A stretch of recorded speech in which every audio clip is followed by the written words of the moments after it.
하나님의 말씀은 스가랴서 8장 9절로 17절입니다.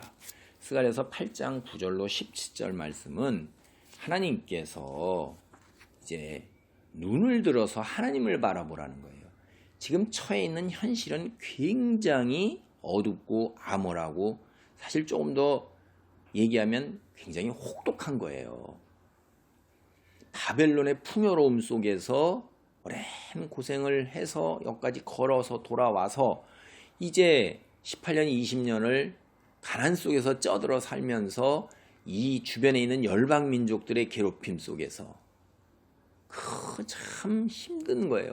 근데 내가 믿음으로 이렇게 왔는데 하나님이 과연 계시는 건가? 하나님이 나의 믿음을 보시고 내가 이렇게 하나님 뜻대로 살고자 함에도 불구하고 어찌 손길을 내밀지 않으시는가? 이게 이제 굉장히 힘든 거예요.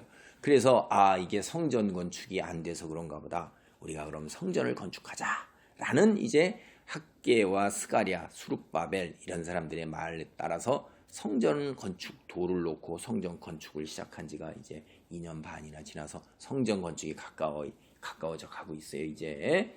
그런데 하나님께서 이제 너희가 진심으로 나를 섬겨야 된다 하는 이야기를 이제 사절단이 찾아온 거에 대한 질문, 우리가 이제 금식을 하리까 이렇게 계속해서 성전이 파괴되는 날에 하던 금식도 계속 해야겠나니까 70여 년을 그렇게 지켜왔으니까 난 믿음이 대단하다는 거에 교만함을 보시고 너희 선조들 같이 똑같이 그렇게 행하지 말아라 라고 말씀하시면서 너희를 회복시키겠다라고 8절 1절로부터 8절까지 얘기했는데 그 회복을 위해서 너희가 어떻게 해야겠느냐를 이제 여기다 권면하는 말씀을 주시는 거예요. 보겠습니다. 만군의 여호와가 이같이 말하노라. 만군의 여호와의 집 곧 성전을 건축하려고 그 지대를 쌓던 날에 선지자들의 입의 말을 이날에 듣는 너희는 손을 견고히 할지어다. 이날 전에는 사람도 삭을 얻지 못하였고 짐승도 삭을 받지 못하였으며 사람이 원수로 말미암아 평안히 출입하지 못하였으나 내가 모든 사람을 서로 풀어주게 하였느니라. 우리가 이 세상에 살면서 수고한 것을 갖다가 그대로 내 손에 얻는다는 것이 굉장한 복인데 우리가 살면서 다 알잖아요.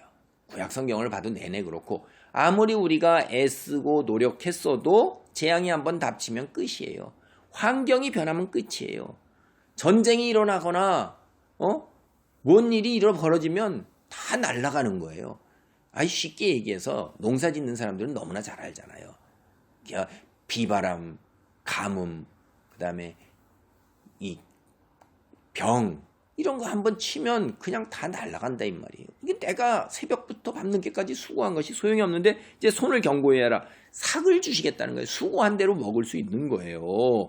그리고 이제 모든 사람이 서로 해방되는 거예요. 그 죄악에서 해방되는 거예요. 하나님이 그렇게 하신다는 거예요. 그래서 누가 하느냐? 하나님이 하신다는 거예요. 그게 항상 시작할 때 보세요. 딴 데보다도 더 특별히 만군의 여호와가 이같이 말하노라 이러잖아요. 11절도 또 만군의 여호와의 말씀이니라. 이제 내가 이 남은 백성을 대하기를 옛날과 같이 아니할 것인즉 곧 평강의 씨앗을 얻을 것이라. 포도나무가 열매를 맺으며 땅이 산물을 내며 하늘은 이슬을 내리니 내가 이 남은 백성으로 모든 것을 누리게 하리라. 유다 족속아 이스라엘 족속아 너희가 이방인 가운데에서 저주가 되었으나 이제는 내가 너희를 구원하여 너희가 복이 되게 하리니 두려워하지 말지니라. 손을 견고히 할지니라.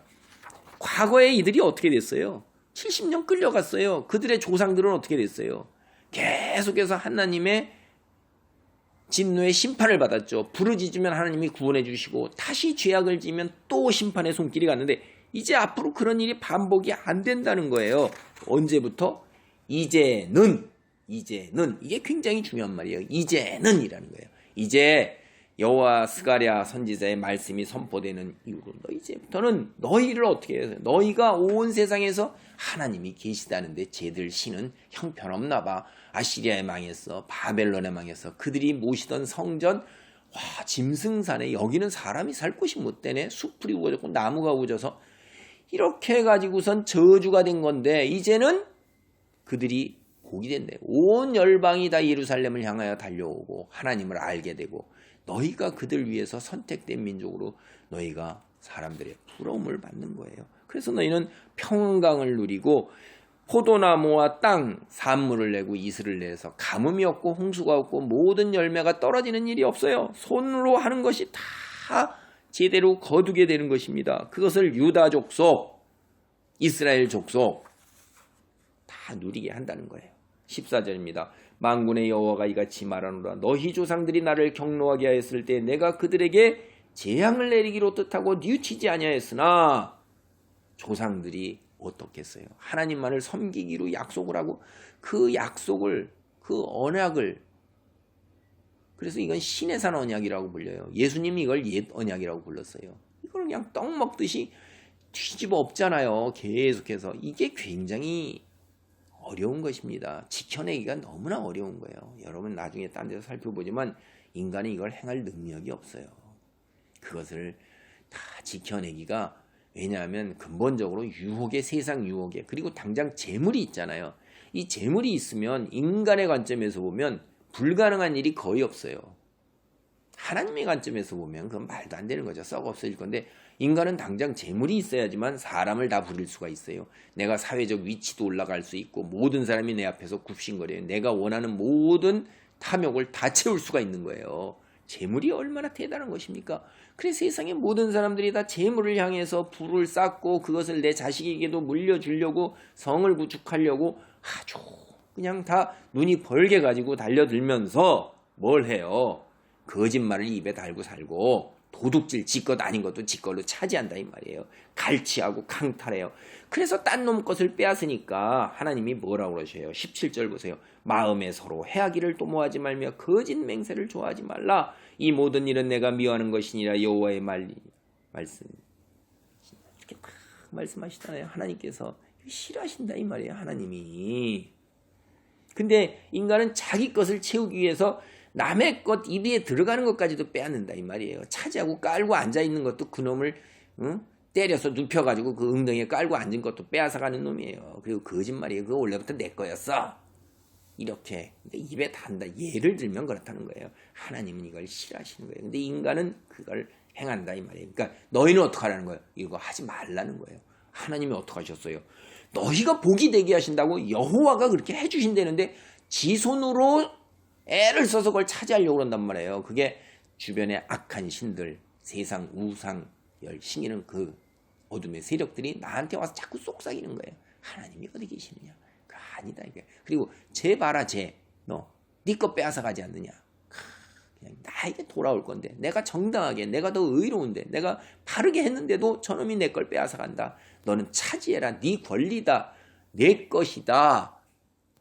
내 것을 다른 놈이 빼앗아 간다. 이렇게 자꾸 무리 져서 싸우게 해서 서로 해하는 거예요. 무리를 져서 싸워서 사탄은 뒤로 손뼉을 치면서 너희끼리 싸워서 멸망하고 재앙으로 가도록 하고 그렇게 되도록 자연재앙도 가져오고 연병도 돌게 만들고 이렇게 하는 놈이 바로 악한 어둠의 세력이에요. 그래서 당장 눈앞에 자기들이 보이기에 당장 자기 손으로 수고한 것이 다 이루어질 것 같이 하나님의 언약을 배반하니까 하나님께서 크게 언약 맺은 것에 충실해야 돼요. 너희가 내 말씀에 순종하고 따르면 떡반죽 그릇이 나와도 들어와도 복을 받는다. 모든 것이 다 열매를 맺고 너희가 풍성한 삶을 누린다. 그러나 언약을 지키지 않고 이방신을 섬길 땐 내가 저주를 내리니 하나도 너희 손으로 돌아가는 게 없고 그다음에 너희는 세계 열방에 다 흩어져서 알지도 못하던 신을 섬기게 되는 게 신에서는 언약 맺을 때 이미 벌써 그렇게 그렇게 하리다 했잖아요. 그러니까 하나님은 언약을 지키셔야 돼요. 그러니까 그 하나님이 언약을 지켜서 이 너희 조상을 갖다가 심판한 것은 언약에 충실한 것이지 하나님이 사랑이 없어서 그런 게 아닌 거예요. 잘 보셔야 돼요. 그래서 재앙이 내려진 건데 15절입니다. 다시 또 얘기합니다. 이제 내가 다시 예루살렘과 유다 족속에 은혜를 베풀기로 뜻하였느니 너희는 두려워하지 말지니라. 너희가 행할 일은 이러하니라. 너희는 이웃과 더불어 진리를 말하며 너희 성문에서 진실하고 화평한 재판을 베풀고. 그렇죠? 하나님이 살아계신 분이다. 하나님이 창조주이시다. 이게 진리예요. 하나님만을 믿어야 된다. 저 우상들 저거 다 우리 손으로 만들어낸 거다. 생명도 없다. 그 그 진리를 말하고 그 다음에 거짓을 얘기하면 안 돼요. 성문이 뭐예요? 모두 다 재판을 베풀던 곳이고 사람들의 원로들이 거기 위에 앉아있던 곳이에요. 화평한 재판이 뭐예요? 사람을 세우는 재판을 해야 되는 거예요. 의로움을 드러내서 다른 사람을 죽이고 그런 재판하면 안 되고 그 다음에 부패해가지고 이 이스라엘 땅 앞에 조상들이 얼마나 부패했어요. 재판이 다 왜곡되는 거예요. 권력 있는 자, 부자들의 편에 서서 그들이 자신들의 세상의 사회적 위치와 권력을 이용해서 가난한 사람들이나 힘없는 사람들이나 빼앗고 싶은 자들의 것을 거짓 증인을 세워서 빼앗는데도 재판을 어그러지게 하는 자들. 다 그게 이 세상이었는데 이스라엘도 그 세상에서 벗어나지 못했기 때문에 벌을 받은 거를 재판을 그렇게 하지 말고 바르게 하라는 거예요. 그럴 때 하나님께서 어떻게 하시는 거예요? 너희가 그렇게 살아라 이거예요. 이제는 그러면 하나님이 이제는 평강의 씨앗과 포도나무의 열매와 땅의 산물과 하늘의 이슬을 내면서 이제 너희가 다 복이 된다 이 말이에요. 오늘 우리는 이 말을 듣고 어떻게 생각하셔야 돼요? 그리스도인이 어떻게 살아야 되느냐 하는 걸 이걸 한번 생각을 해보셔야 돼요. 하나님은 우리가 새 언약의 아래에 있는 건데 새 언약은 전혀 새로운 게 아니에요. 예수 그리스도께서 옛 언약을 폐하러 온 줄로 생각지도 말라. 옛 언약을 완성하러 온 거예요. 새 언약은 옛 언약을 완성한 거예요. 나중에 이에 대해서도 또 살펴볼 때가 있겠습니다. 여러분 다시 말씀드립니다. 혹독한 현실에 처해 있습니까? 눈을 들어서 그걸 보지 마세요. 그 뒤에 있는 것, 잠시 있다 가는 것 위에 영원한 것을 보세요. 하나님께서는 혹독한 현실 속에서도 너희가 하나님 말씀에 순종해야 된다고 말씀하셔요. 그러면 너희가 옛날과 같이 그렇게 하지 아니하고 이제 너희한테 떨어지는 놀라운 축복이 있다. 현실의 어려움을 너희 손으로 해결하는 것은 불가능한 거예요. 그러나 하나님께서 해결해 주신단 말이에요. 그러니까 너희는 하나님 말씀에 순종해라. 그러면 하나님께서 너희가 원하는 모든 것, 이 땅에서의 형통도 하나님께서 함께 하시겠다는 거예요. 포도나무, 하늘이 이슬을 내려요. 기가 막히게 땅이 산물을 다 내요.